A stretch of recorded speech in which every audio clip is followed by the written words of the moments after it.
Pode ser, minha coordenadora? Posso falar aqui? Então tá. Olha só. Primeiro eu quero agradecer estar aqui nesse espaço e foi uma iniciativa da Adilene, né? Ela fez esse movimento, depois a Marlene construiu a ementa, né? E articulou para que nós estivéssemos aqui fazendo essa discussão sobre a questão da educação do campo, movimentos sociais, discutindo a questão do trabalho também.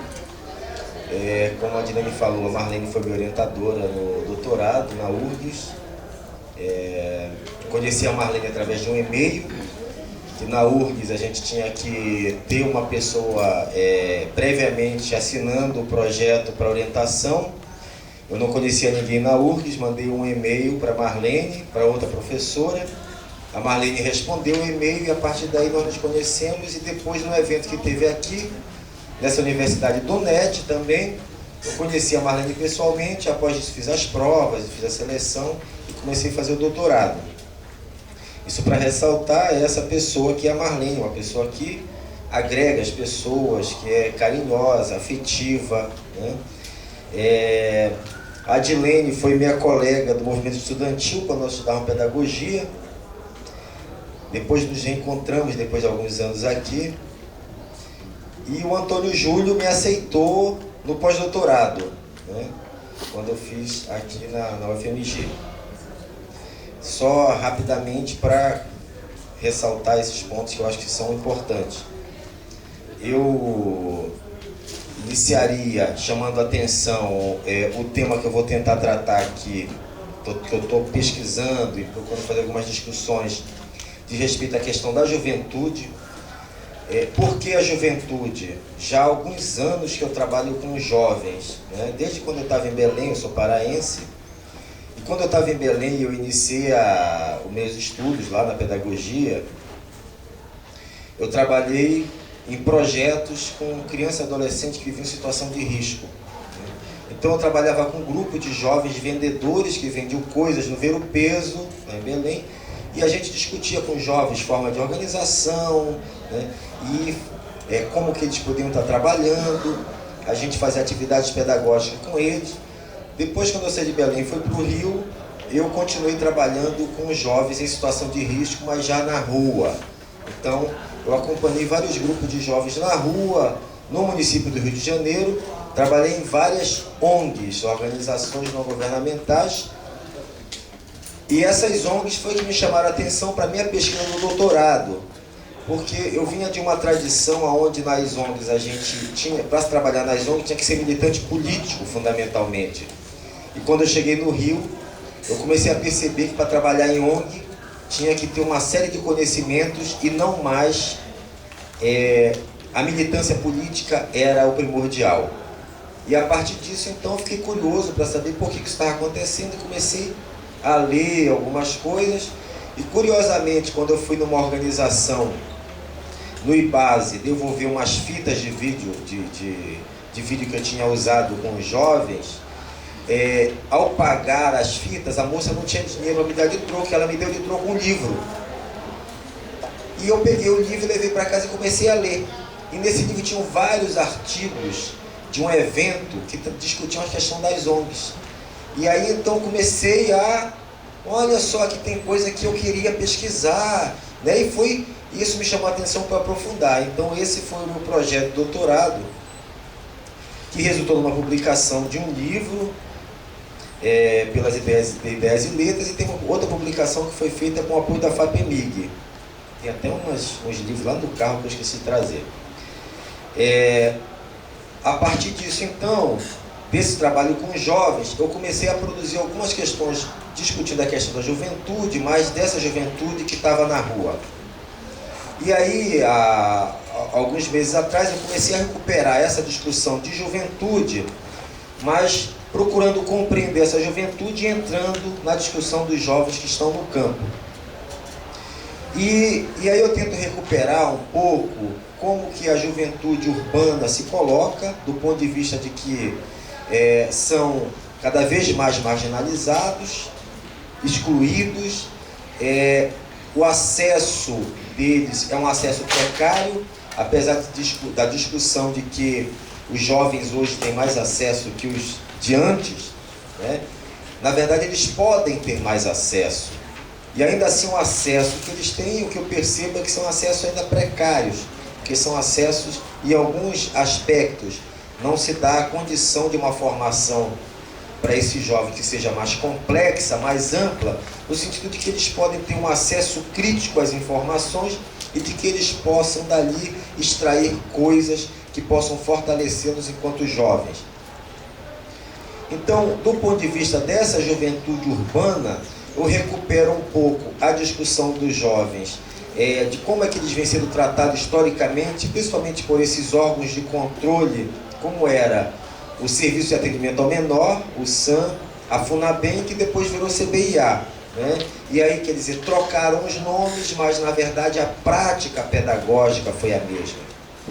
Houve um esforço por alguns intelectuais da FUNABEM, no sentido de aportar nas práticas pedagógicas da FUNABEM discussões que levassem em consideração o Paulo Freire e o Macarenco, mas ainda assim as práticas não conseguiram fazer com que esses jovens fossem tratados de forma diferenciada. E aí, com isso, essa juventude que vive nos centros urbanos, ela sofre um processo de marginalização muito intenso.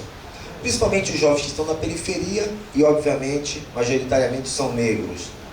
Então, essa juventude, ela é o tempo todo olhada como um perigo para a sociedade. Além delas estarem nas periferias, quando elas vão para os centros, elas são sempre consideradas como um grande problema e, por isso, elas precisam ser vigiadas. Então, esse é um quadro que eu tento montar pensando essa juventude que está nos centros urbanos, e penso um pouco isso na questão do trabalho. Penso na questão do trabalho considerando as modificações, as alterações que vêm sendo impostas na questão do trabalho. Essa substituição do homem pela máquina e o que isso significa para a juventude. Ontem, quando nós estávamos aqui nesse auditório discutindo a questão do trabalho, o Neto fez uma discussão sobre a nanotecnologia e ele chamou a atenção para a questão da juventude. O que acontece com a juventude, na medida em que os processos se aceleram na modificação da relação com o trabalho e menos pessoas ingressam no mercado de trabalho, e essa quantidade menor que ingressa precisa ter um conhecimento muito mais complexo e elaborado do que a compreensão que nós temos na nossa formação básica. Automaticamente, a escola, ela tende a servir para o processo de acomodação dessa juventude. E tanto essa juventude urbana quanto a rural, a tendência é que as políticas pensadas para elas sejam políticas de acomodação, políticas que coloquem esses jovens em determinadas situações, não de confronto, conflito, mas de aceitação, através de políticas compensatórias, que é o que eu consigo enxergar quando eu olho para essa montanha de políticas para jovens que são pensadas pelo governo federal. Eu tenho dificuldade em encontrar nessas políticas qualquer tipo de compreensão que leve esses jovens para uma discussão emancipatória. Eu enxergo essas políticas como sempre políticas capazes de colocar os jovens em situações de subalternização em relação ao mercado. Daí, olhando para a juventude que está no campo, o que me chama a atenção, e é alguma coisa que eu sempre me preocupei muito, e já fiz 3 pesquisas na UFV sobre isso com os jovens, porque eu aceito também estudantes do chamado BIC Júnior, que são estudantes do ensino médio. Eu sempre peguei 2 estudantes do ensino médio para fazer pesquisa comigo e coloquei eles para pesquisar junto com os demais, a fim de que isso potencializasse esses jovens que vêm da escola pública, para que eles pensem a universidade no sentido de que a universidade possa ser uma referência para eles, a universidade pública, e eles possam entrar na universidade. Esses jovens fizeram pesquisa sobre a questão das drogas na escola.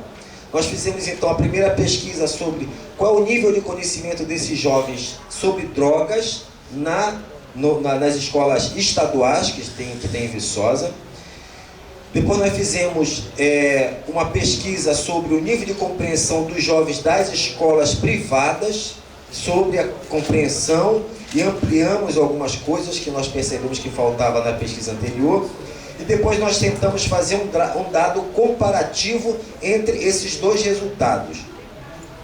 Os resultados para mim são alarmantes do ponto de vista de que os jovens cada vez mais têm informações sobre drogas e cada vez eles se drogam mais, né? Óbvio que o nosso conceito de droga considera o álcool também como uma droga, o cigarro como uma droga, né? Mas para além disso, os jovens têm acesso às outras drogas. A pesquisa mostrou que na escola particular eles conseguem ter mais acesso a outras drogas que o da escola pública tem. Ou seja, o universo de acesso das escolas particulares é maior que o universo das escolas públicas. Então, essa questão da juventude me chamou a atenção para como que está isso no campo. Água. Obrigado. A Dilane mandou tomar água. Então eu comecei a pensar como é que esses jovens estavam no campo em relação a isso. E aí nós começamos então a tentar compreender o que significa essa juventude no campo. E aí, já numa olhada geral, a gente consegue entender que os jovens no campo estão com acesso muito intenso em relação às drogas. Se pensarmos isso do ponto de vista da reforma agrária e se olharmos para o lado norte do nosso país, vamos ver que a questão dos assassinatos, as grilagens, tem levado a uma quantidade de jovens a se tornarem órfãos muito cedo também. Pensar que essa juventude, o acesso à cultura é quase inexistente. Pensar que as prefeituras não estabelecem políticas que deem conta da juventude, e essas políticas para a juventude não existem de forma geral. Quando a gente vê algum tipo de política para a juventude, são políticas sempre pontuais, muito bem estabelecidas, o que se quer e onde se quer chegar. Então, essa situação do campo, ela é mais agravante porque eu lembro que quando eu estava no município do Rio de Janeiro trabalhando na rua, me chamava a atenção que uma quantidade enorme daqueles jovens que estavam na rua, eles falavam assim: eu sou de Macaé, eu sou de São Gonçalo. Eles não eram do município, mas tinham garotos do município que desciam dos morros porque existia o problema da mãe ter um outro marido, arrumar outro filho, o garoto ou a menina ser assediado sexualmente. Tinham vários problemas, eles desciam e vinham na rua. Mas a maioria que eu tinha acesso dizia que vinham de outros municípios. Mas por que eles vinham de outros municípios? Porque eles incorporavam o fetiche de que o município do Rio era uma maravilha. E aí eles iam para lá. E o que nós vivemos hoje é que todos temos televisão. E nos é vendido o tempo todo de que os centros urbanos são uma maravilha. Mas isso, na nossa cultura, ela é também histórica. É histórica porque as pessoas, os centros, sempre foram vendidos como a grande maravilha. E as pessoas começaram a se deslocar intensamente. Se deslocavam porque compreendiam o que era ou se deslocavam porque era expulso do campo. E aí a concentração nos centros aumenta. Com isso, automaticamente, a possibilidade de trabalho ela é menor, né? E aí, então, você vai trazer várias questões sociais que o poder público não se propõe a resolver. Por outro lado, em relação à juventude, como em relação à sociedade, existe o discurso de que os recursos são escassos, né? Mas é preciso compreender, e o Antônio Júlio até mostrou ontem num quadro de uma apresentação que ele fez ontem, não sei se ele vai mostrar hoje aqui, a quantidade de recursos que são disponibilizadas para o pagamento, a amortização da dívida externa, que são enormes. Mas essa é uma contradição que nós precisamos discutir. Porque no governo Lula, ele disse que não devíamos mais nada ao FMI. realmente não devemos mais nada do ponto de vista ideológico, porque essa foi uma ideologia plantada e que os movimentos sociais, em parte, assimilaram. Mas quando nós pegamos as estatísticas que mostram o quanto do orçamento é disponibilizado para amortização da dívida, nós vemos que é enorme. O que faz com que essas políticas públicas elas sejam deixadas de lado ou elas só apareçam quando existem casos extremos. Então, o que eu tento fazer no material que eu apresentei aqui, que vocês vão ter oportunidade de ler, e se quiserem depois podem ter acesso e conversar comigo, mandar e-mail, sem nenhum problema, é que tento traçar um pouco essa discussão da juventude, tentando separar, para compreender melhor a questão da juventude da cidade e a juventude do campo, e como que essa juventude do campo está colocada. Na questão do campo, em especial do ponto de vista educacional, não sei quanto tempo eu tenho. Sim, tá. Do ponto de vista da educação, da escola, o que eu venho procurando discutir é a escola pública para o campo. Uma escola do campo em que seja ela gerada dentro da escola pública. Por que eu venho tentando compreender isso? E por que eu venho arrumando problemas com isso? Eu sou um caçador de problemas também. Porque os caras, eles estavam lá felizes da vida, com as escolas famílias agrícolas e outras experiências, todas vinculadas à igreja. E eu, chato, fui lá e comecei a discordar deles. E falar assim, por que essa escola tem que ser vinculada à igreja e não pode ser vinculada ao poder público? Por que essa escola não é pública e todas as crianças, independente de ser filho de agricultores, assentados, o que seja, tenham acesso? Por que o conteúdo do município de 3.000 pessoas que eu acompanho aqui em Minas Gerais, essas crianças têm que fazer a provinha Brasil, que elas não sabem nem o que se passa no Brasil, porque a informação delas é muito precária? Por que essa escola não insere o conhecimento que os trabalhadores têm, que eles produzem? Por que ao construir uma escola, o governo, via INCRA também, ele propõe que se construa uma escola que seja privada nas comunidades, para que as crianças da comunidade estudem? Por que o governo não incentiva que, assim como ele impõe a Provinha Brasil, por que ele não incentiva que essas escolas desse município que são rurais não incorporem a educação do campo como uma prática pedagógica efetiva? E as professoras, majoritariamente mulheres, não incorporem a sua realidade no seu plano pedagógico, e elas então passem a pensar aquela escola não no sentido de abandonar as práticas que estão colocadas fora daquele ambiente, mas que privilegiem aquele ambiente a fim de que o aluno se sinta reforçado na sua capacidade de entender e veja o seu conhecimento, o conhecimento da sua família, como algo importante. Por que nós temos que ter sempre algo de fora determinando o que nós temos que fazer aqui dentro? E aí então eu comecei a pensar essa questão da escola pública no campo e comecei então a produzir algumas coisas sobre isso, no sentido de que a gente compreenda que esses municípios precisam incorporar a discussão, a prática da educação do campo no seu interior, e que façam um esforço para não aceitar essas políticas impositivas que vêm do MEC, a fim de determinar qual o conteúdo que vem sendo trabalhado nas escolas. É óbvio que eu estou falando do campo, mas isso acontece também na cidade, onde foi abandonado. O que nós percebemos hoje é que essas escolas, elas abandonam qualquer tipo de discussão que não esteja dentro dos parâmetros estabelecidos, que tragam essas provinhas como referência. Então, a Provinha Brasil determina o conteúdo, as práticas, o Enem tem determinado, e assim por diante. Então, todas essas provas determinaram o conteúdo da escola.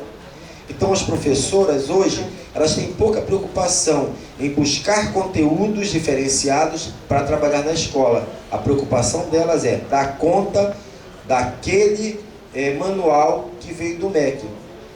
E isso daí a gente precisa repensar, no sentido de que a gente possa construir, né, um processo educacional que tenha a cara dessas pessoas. E eu acho que nós temos que contribuir com isso. Só para finalizar, eu coloquei no meu material, no início, uma poesia que, por sinal, é de um camarada lá do Rio Grande do Sul, né, o Vitor Ramil, que ele fala assim, olha, nós vamos conseguir, companheiro, medo não há. No rumo certo da estrada, unidos, vamos crescer e andar. Nós vamos repartir, companheiro, o campo e o mar, o pão, a vida, meu braço, meu peito, feito para amar. Americana pátria morena, quero ter guitarra e canto livre em tu amanhecer. No pampa, meu pala voar, esteira de vento e luar, vento e luar. E aí ele conclui falando, nós vamos semear, companheiro, no coração, manhãs, frutos e sonhos, para um dia acabar com a escuridão. Nós vamos preparar, companheiro, sem ilusão, um novo tempo em que a paz e a fartura brotem das mãos. Então, eu acho que isso aqui, né, diz pra gente, né, e é linda essa poesia, né, no sentido de que nós precisamos construir outras relações. Não é possível a gente o tempo todo aceitar o que querem impor para a gente, sem que a gente reflita criticamente o que isso quer dizer e que a gente produza os nossos conhecimentos e possa sair desse cerco que montaram a nós na universidade, a nós na escola pública, a fim de que mostre que nós somos incompetentes, incapazes e que o privado é tudo, é o bom e que desconsiderem aquilo que a gente produz. Obrigado.